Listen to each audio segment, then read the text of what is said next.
26장 6절에서 16절까지 말씀.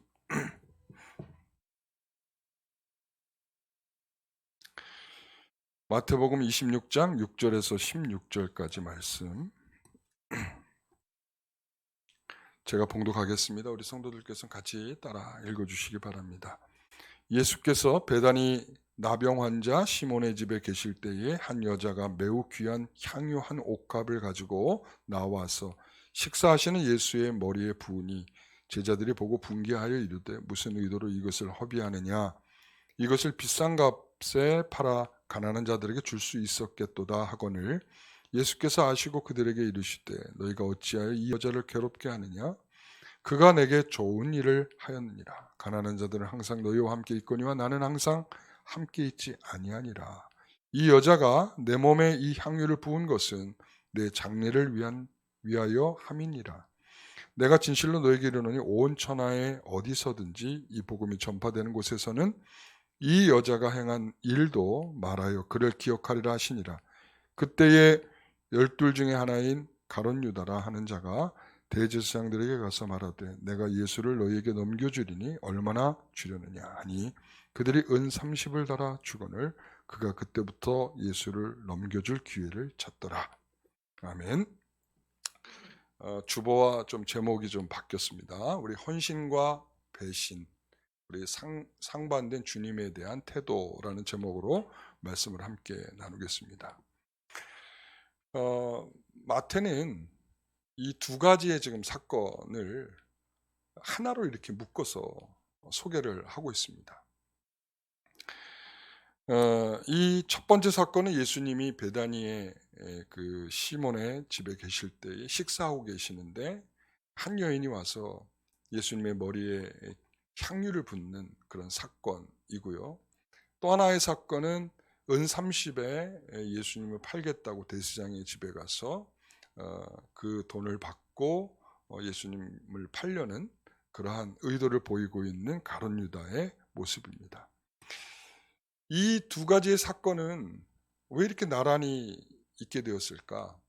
왜 그런가 하면 이게 벌어진 날도 서로 다른 날에 이루어진 일들입니다. 첫 번째 향유를 부은 사건은 예수님이 십자가에 달리시기 엿새 전에 있었던 일이고요. 그리고 이 가룟 유다가 은 30에 예수님을 팔려고 하는 이 사건은 예수님이 십자가 달리시던 그 당일에 있었던 사건입니다. 그런데 왜 이 두 사건을 하나로 묶고 있는가라는 거죠. 마태가 보여주려고 하는 굉장히 중요한 관점이 하나 있습니다. 그게 뭔가 하면 예수님은 누구이신가 이것입니다.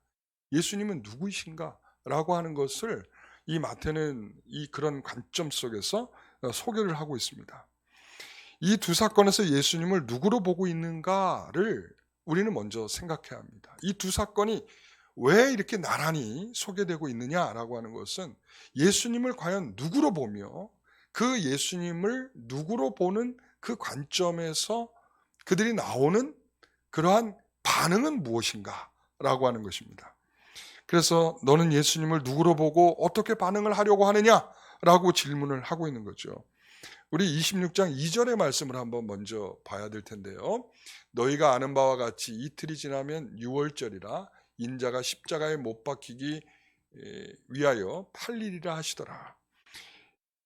예수님께서 이 말세와 관련해서 비유의 말씀을 세 가지를 하시고 그 다음에 제자들에게 이런 말씀을 하셨어요.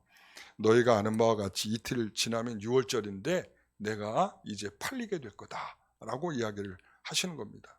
그때에 대제사장과 백성들의 장로들은 예수님을 어떻게 하면 죽일 수 있을까? 이것을 의논하고 있다라는 게 이제 3절의 말씀이고요.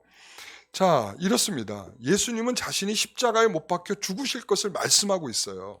그리고 또한 그것을 위해서 애쓰고 수고하고 있는 대제사장들이 있다라고 하는 것을 마태는 이야기를 합니다. 자, 과연 이 두 사람은 예수님이 십자가에 죽으셔야 한다는 것에 대해서 과연 그러면 이 예수님이 나는 십자가에 죽어야 된다라고 하는 것을 과연 어떻게 이 향유를 부은 여인과 이 가룟 유다가 어떻게 이해를 하고 있느냐의 문제로 우리가 접근을 할 수 있는 것 같습니다. 그래서 첫 번째 보면 예수님께 향유를 붓는 여인이죠. 예수님께 식사를 하고 계실 때인데 거기에다가 머리에다가 향유를 부었어요. 마태는 그 이름을 밝히질 않고 있어요. 여러분, 우리가 이 복음서를 읽을 때 이거를 막 섞어서 읽으면 안 되는 것 중에 하나가 뭐냐면 그 마태가 설명하려는 관점이 있는 거예요. 그래서 우리는 독자들은 다 알고 있죠. 요한복음까지 다 알고 있으니까 이 여인 마리아인데 이러면 안 된다는 거예요. 왜 그런가 하면 마태는 이름을 밝히지 않는 이유가 있는 거예요. 그러니까 이 이름을 밝히지 않는 것은 이 이름을 밝히지 않아서 이 사건의 주된 주인공은 지금 향유를 붓는 여인이 아니다라는 것을 말하는 거예요. 주인공은 누구라는 얘기입니까? 예수님이라는 거예요. 예수님이 누구냐? 정말 예수님을 알아보고 있는 거냐? 이것을 지금 이야기를 하고 싶은 거죠. 여러분, 그래서 한 여인이 예수님께 향유를 붓는 것을 보고 제자들이 화가 났답니다. 8절 9절 말씀 보니까 제자들이 보고 분개하여 무슨 의도로 이것을 허비하느냐, 이것을 비싼 값에 팔아 가난한 자들에게 줄 수 있었겠도다 하거늘 이라고 이야기를 하죠. 제자들의 입장에서 보면 이 참 눈에 펼쳐진 광경은 쉽게 용납하기 어려운 모습입니다. 그들의 관점에서는 그 향유가 비싼 거예요. 그래서 그 비싼 것을 왜 낭비하느냐 이거죠. 세상적인 가치 기준의 판단으로 그들이 보고 있는 것인데, 그것이 그럴 수밖에 없는 것은 그때까지도 제자들은 예수님께서 이스라엘을 로마에서 백성을 구원할 메시아로 보고 있었기 때문이죠. 여러분, 그들은 오병이어의 기적이 딱 일어났을 때 이 오병이어의 기적 속에서 무엇을 보고 있는가 하면 이분은 우리의 임금이 되겠구나 라는 것을 봤어요. 왜냐하면 사람들에게 그 5,000명의 사람, 굶주린 사람들에게 먹을 것을 탁 나눠주실 때에 그들의 감격스러움은 이제 이 사람을 임금 삼으면 우리 이제 배고픈 문제는 해결하겠다라고 생각하는 사람들의 마음들로 모아졌기 때문이죠. 그러니까 제자들도 그렇구나, 이분이 우리의 임금 될 줄 분명히 우리는 믿습니다, 그렇게 생각을 하고 있었죠. 그러니까 제자들은 예수님께서 눈에 보이는 세상의 왕이 되실 것을 기대하고 있었다는 말이죠. 여러분, 2절의 말씀 다시 한번 떠올립시다. 뭐였죠? 예수님께서 내가 십자가에 못 박히기 위하여 팔리리라 이거예요.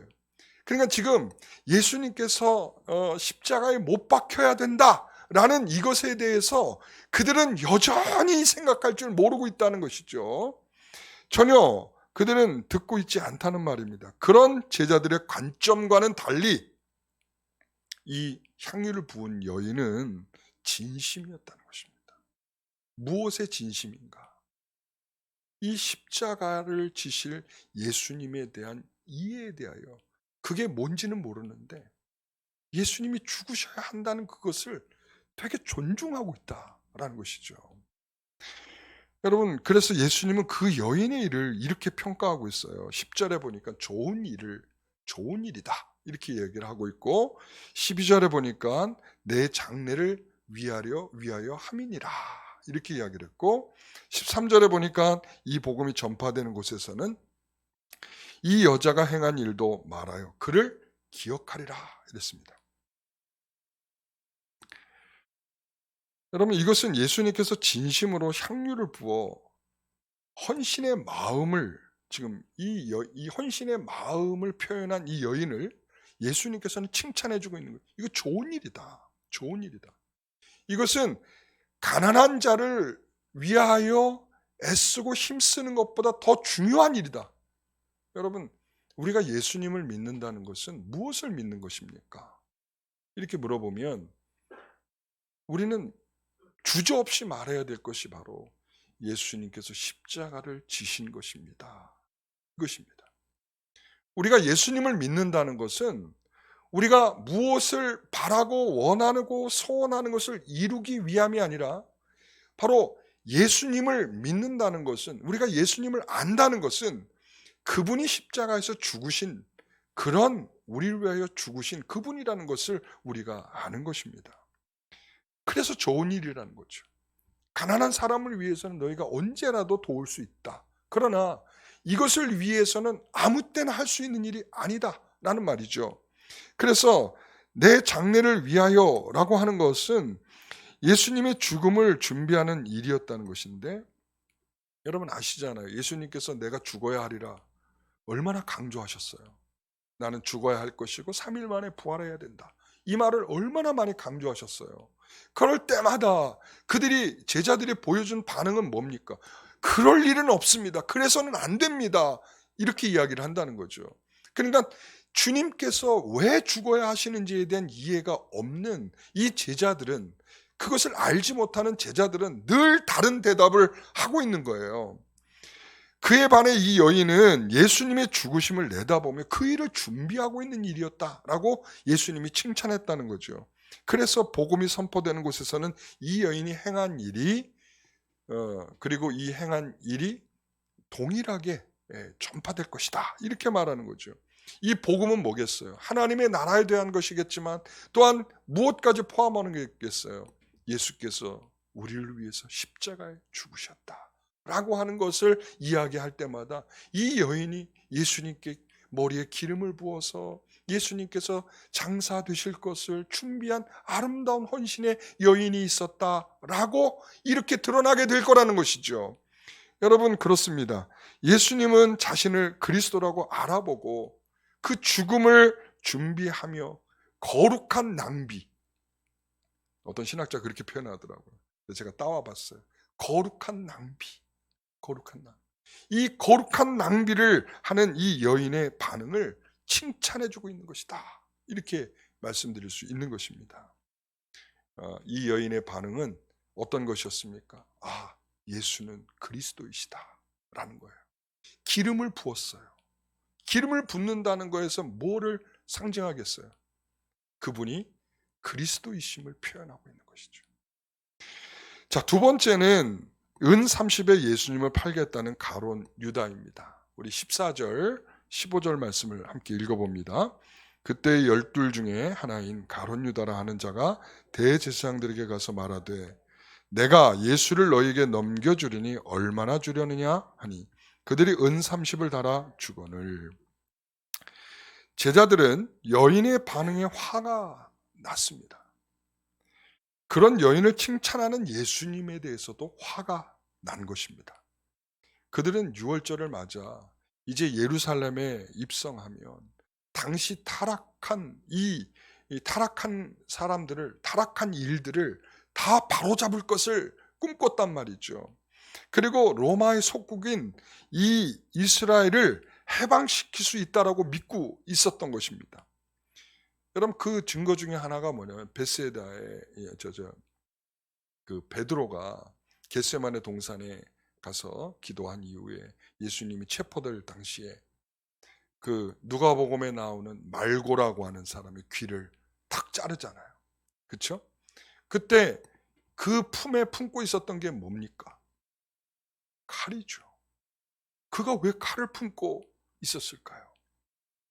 그게 바로 지금 예수님께서 왕이 되셔서 이 속국으로부터 해방시킬 수 있는 그런 길을 주께서 여실 것을 믿고 있었기 때문인 것입니다.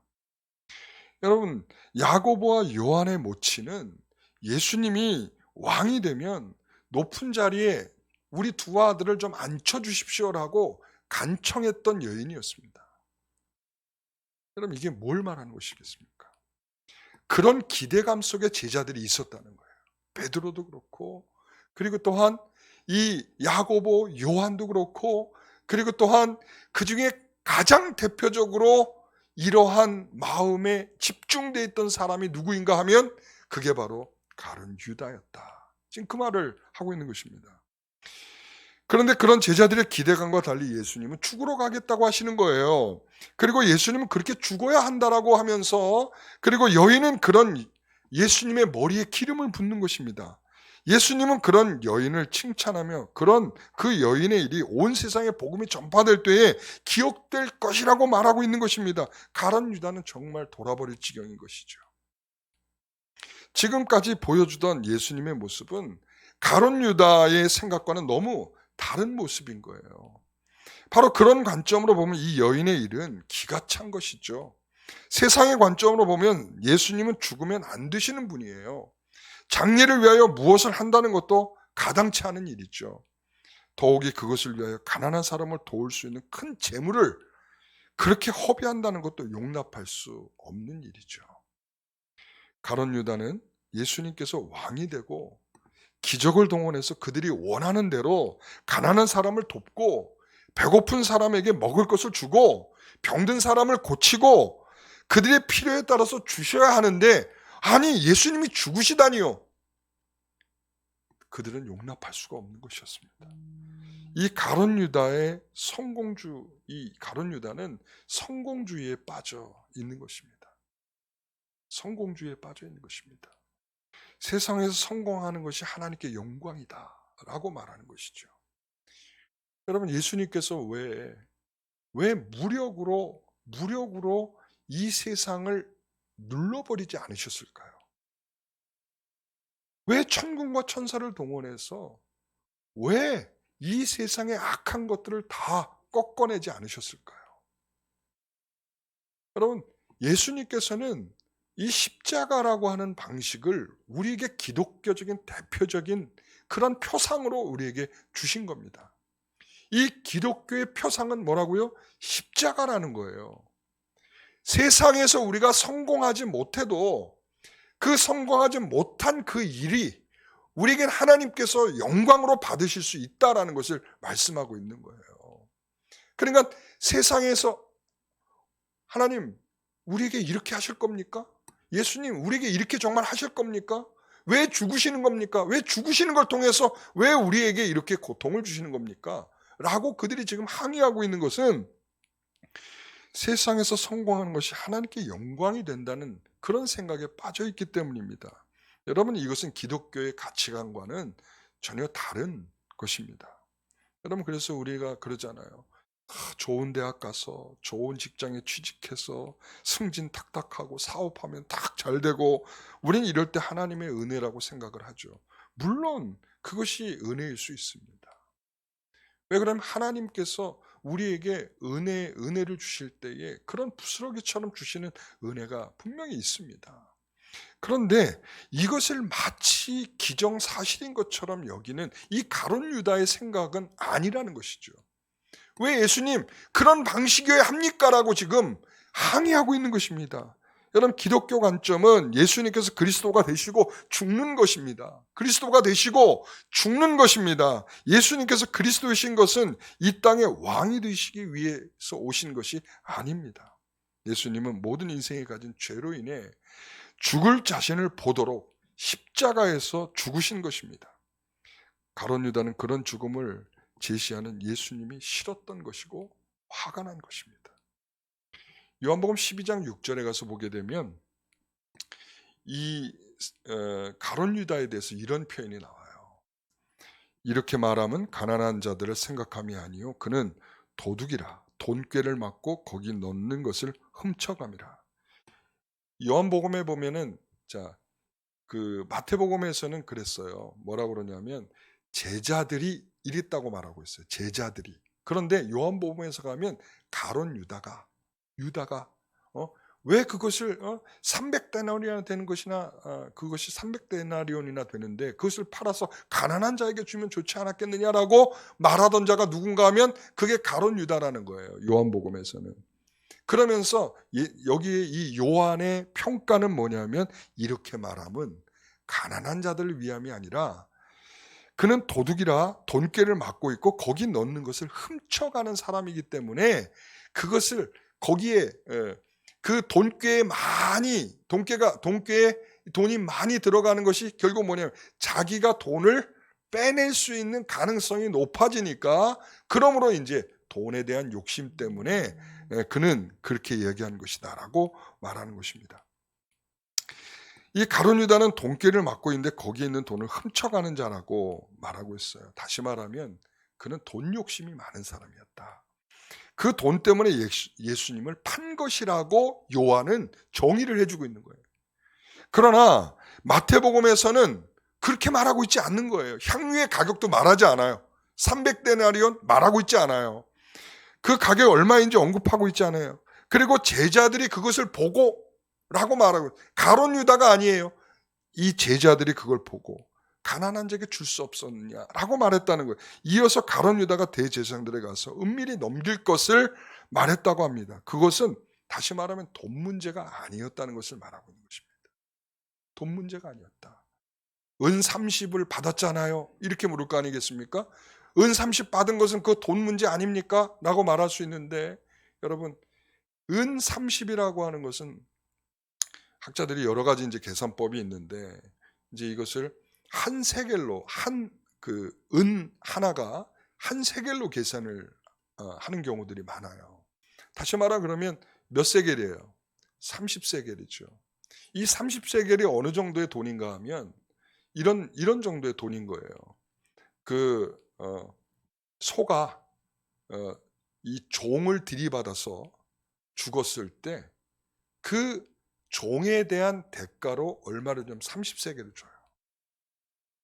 다시 말하면 지금 예수님을 어느 정도에 팔은 거냐면, 종에, 그러니까 노예에 해당되는 그 값에, 아주 헐값에 예수님을 넘긴 거예요. 그러니까 이 가룟 유다의 모습은 뭔가 하면 굉장히 화가 난 거예요. 예수님이 죽으신다는 것에 대해서 화가 난 거예요. 그리고 그 향유를 붓는 그 여인의 그 모습을 보면서 화가 난 거예요. 그러면서 그것을 칭찬하고 있는 예수님을 보면서 화가 난 거예요.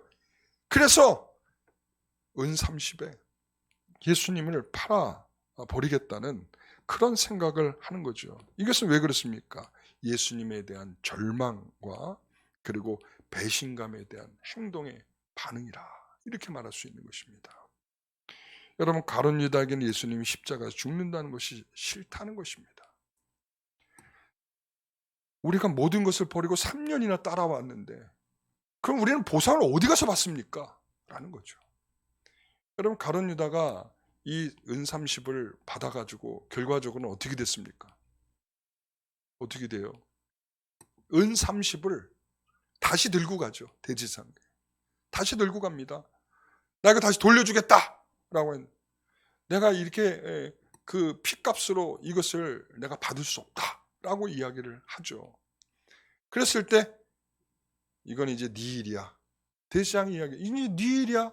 나 우리하고는 상관없어. 그랬더니 성전에다가 던져놓고 가버리죠. 여러분, 이 말이 무슨 말이겠습니까? 그가 정말 은 30이 탐나서 한 일이었다면, 그래서 예수님을 팔았다면 끝까지 그 은 30을 챙기는 일로 그가 끝을 맺었어야 할 것입니다. 그런데 그 은 30을 챙기지 않는다는 거예요. 물론 이제 스가랴서에 있는 예언의 말씀이 응하는 데에 목적이 있었긴 하지만 말이죠. 우리가 이러한 모습 속에서 예수 그리스도의 죽음을 놓고 이 마리아의 헌신적인 반응을 우리가 보여주고 있고, 또 가룟 유다는 이 배신감에 넘치는 반응을 보여주고 있다, 이런 말이죠. 자, 그렇다면 세 번째는 이 두 그림의 반응은 과연 무엇이겠는가라는 것이죠. 우리에게 묻는 것입니다. 자, 여러분들은 어느 쪽에 반응을 하시겠습니까? 라고 묻는 거예요. 이 마태는 지금 이 두 사건을 나란히 늘어놓고는 우리에게 묻고 있는 겁니다. 자, 당신은 지금 향유를 부은 이 여인의 헌신의 반응에 참여하겠습니까? 아니면은 이 가룟 유다처럼 이 세속주의에 빠져서 이 세상적인 성공을 바라며 이런 반응을 보이겠습니까? 라고 당신은 예수 그리스도를 바라보면서 과연 어떤 반응을 지금 보이고 있는 것입니까? 라고 우리에게 지금 질문을 던지고 있는 것입니다. 여러분, 빌립보서 3장 10절 말씀에 가서 보게 되면 우리 같이 읽어봅니다. 10절 11절.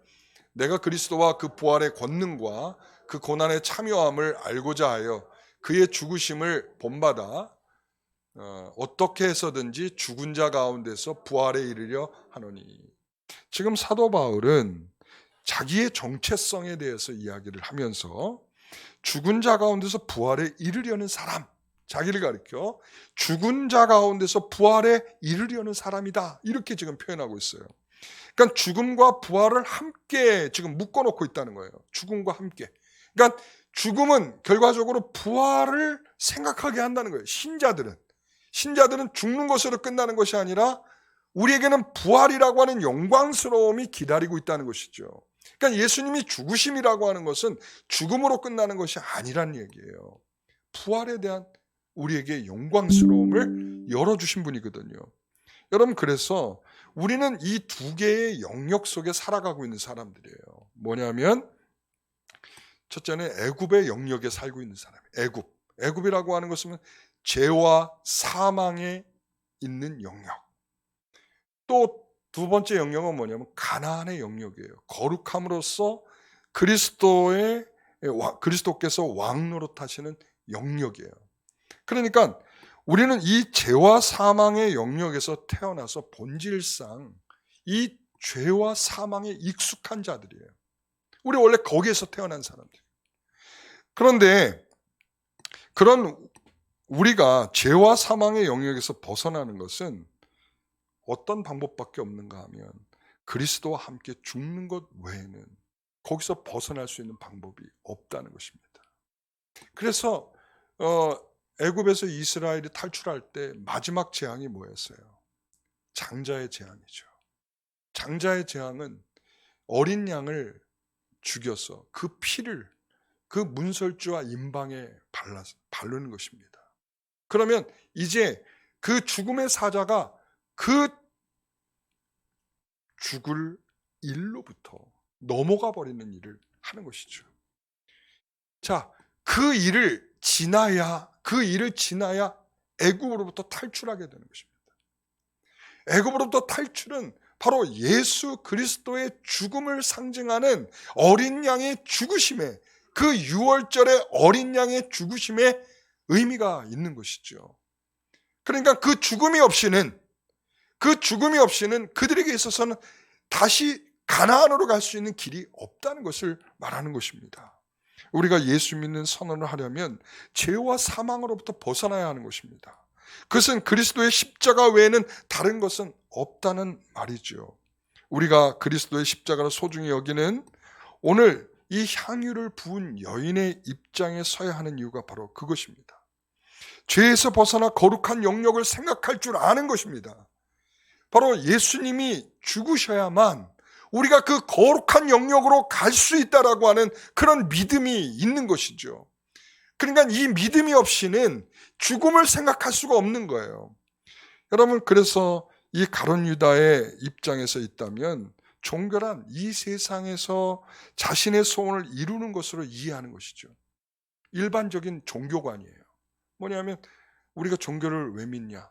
우리 왜 종교를 왜 갔냐? 라고 하면 이런 일반적인 종교관은 그거예요. 우리가 바라고 소원하는 것을 이루기 위해서 우리가 믿는다라고 하는 거죠. 우리는 연약한 사람들이기 때문에 그것을 의존하지 아니하면 견딜 수 없는 존재다, 이렇게 말하는 거죠. 그러나 기독교는 그런 종교가 아니라는 것입니다.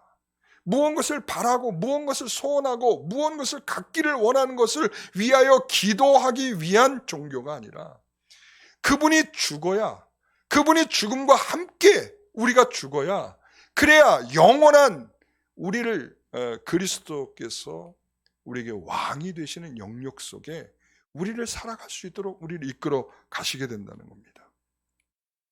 그래서 이 가룟 유다의 입장에서 보면 이 신앙적인 감사도 신앙적인 승리도 전혀 알지 못하는 자의 모습인 것이죠. 여러분, 예수 믿고 뭐가 달라졌습니까? 라고 물어보면 여러분 뭐가 달라졌습니까? 여전히 힘들어요. 우리 대부분의 사람들이 하는 말이 이거예요. 여전히 힘들어요. 여전히 뭐가 안 돼요. 여전히 뭔가가 우리가 원하는 것처럼 쫙쫙 풀려주지가 않아요. 여러분, 그게 우리의 보상이라고 생각하면 우리는 너덜너덜한 이 가룟 유다의 모습과 다르지 않은 것입니다. 그러나 우리가 예수 믿고 뭐가 달라졌는가 하면 하나님을 아버지라는 보상을 입게 된 것입니다. 그분이 우리의 아버지십니다. 그리고 이제 자녀가 된 것은 죄와 사망으로부터 벗어나 하나님의 자녀라는 이름에 걸맞는 그런 기쁨과 영광을 누릴 수 있게 됐다는 것입니다. 여러분, 예수 믿고서 우리에게 달라진 것이 뭐냐는, 우리 신분이 달라진 겁니다. 우리는 그분의 자녀가 되었다라는 신분이 달라진 것이고, 그리고 우리가 누리는 기쁨이 육적인 것에서 뛰어넘어 우리는 영적인 것의 기쁨을 누릴 수 있는 그러한 영적인 기쁨을 소유한 자들이 됐다는 것입니다. 사랑하는 성도 여러분, 오늘 우리는 십자가의 은혜를 바라보고 영적인 축복을 기대하는 향유를 붓는 여인의 반응을 가져야 할 줄 믿습니다. 오늘 저와 여러분에게 그런 은혜가 있기를 간절히 부탁드리겠습니다. 기도하겠습니다. 하나님, 우리는 예수님 믿고 고통이 면제되었는가? 형통하게 되었는가? 일반적으로는 세상으로 썩어질 것으로 주는 것이 아니라 우리에게 영적인 것으로 주신다라고 말씀하시는 이 십자가의 승리와 이 십자가의 감사가 우리 가운데 넘치게 하여 주시옵소서. 우리가 그 가치를 바라보지 못하고 우리가 진정한 기독교를 이해하지 못하면 우리가 다른 종교와 무엇이 다르겠습니까? 우리가 다른 종교와 다른 것은 예수 그리스도의 십자가를 표상으로 삼고 그것을 우리의 마음의 뿌리에 두고 그것으로 승리하고 그것으로 감사할 줄 아는 그런 신자가 되는 것인 줄 믿습니다. 오늘 우리가 그런 마음으로 참된 반응을 가질 수 있는 그런 귀한 성도들이 되기를 원하며 예수님의 이름으로 기도드리옵나이다. 아멘.